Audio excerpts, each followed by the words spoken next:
Where's Archie?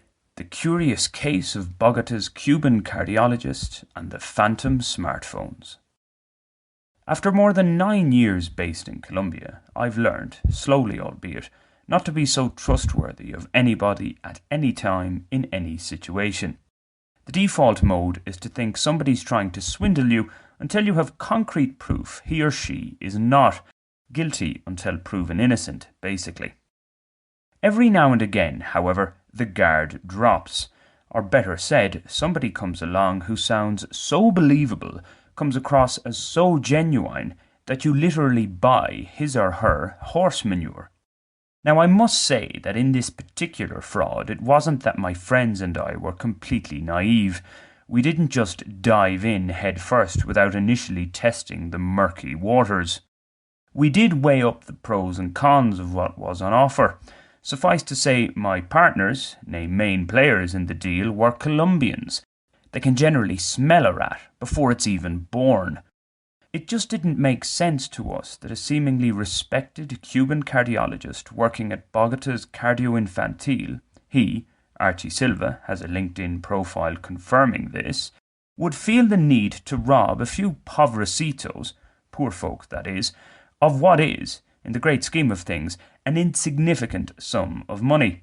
350,000 pesos, in case you're wondering, about 84 euros. What's more, when I first met Archie in late November 2020 through a mutual contact, he wined me, well, poker-bearded me to be precise, all day while he, stereotypically enough, downed rum and another substance which shall remain unnamed. He even put credit in my phone as I had none and I needed to send a few emails explaining away this impromptu session. So I had no reason to doubt him when he told me he could source factory-price smartphones in Germany, a country in which he studied, through a friend there. Whatever the case, it didn't pique my interest at the time as I was and remain happy with the phone I have. About a month later, however, a couple of good friends in my Barrio Santandercito were in the market for new phones. The Cuban entered my head. We sent him a WhatsApp message. He could get us ridiculously cheap Samsung S20 Plus models.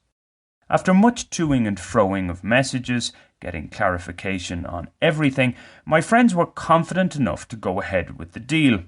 I figured if these working-class, streetwise Colombians were willing, then fair enough. As the middleman and without work to go to on the following Monday, 28th of December, it was up to me to meet Archie to give him the first payment to put in motion the purchase. It was half the overall price, the aforementioned 350,000 pesos, 200,000 of which was my own. I met him at the entrance of Barrio Santandercito on Calle 183 with Carrera 15. We grabbed a coffee in a nearby panaderia, for which he paid.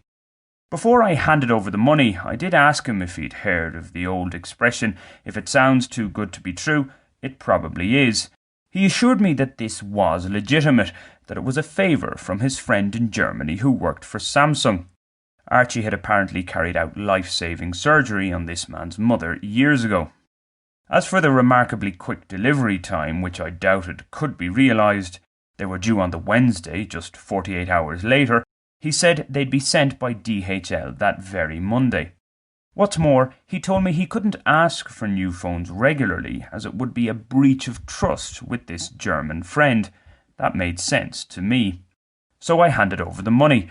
A final step was for me to send Archie my friend's personal details for the guarantee, which I did later that day. "See you Wednesday. It's also my day off, so we can have a few drinks," he suggested as we parted ways. I wasn't too enthusiastic for a midweek session. I just wanted the phones. I left it until the afternoon on Wednesday to reach out to Archie. "They haven't arrived yet, hermano, but don't worry, they're on their way. I'll let you know." I had thought that it would be remarkable if they arrived in such a short period of time, especially over the Christmas period. My friends waiting for the phones weren't in a major panic either. We could wait. The last messages I exchanged with Archie were on Saturday, 2nd of January. That day he told me the phones were already in Colombia, at DHL's office by the airport. He told me to contact him the following Monday and we'd take it from there. Since then, nothing. WhatsApp messages remain unseen. Phone calls go straight to voicemail.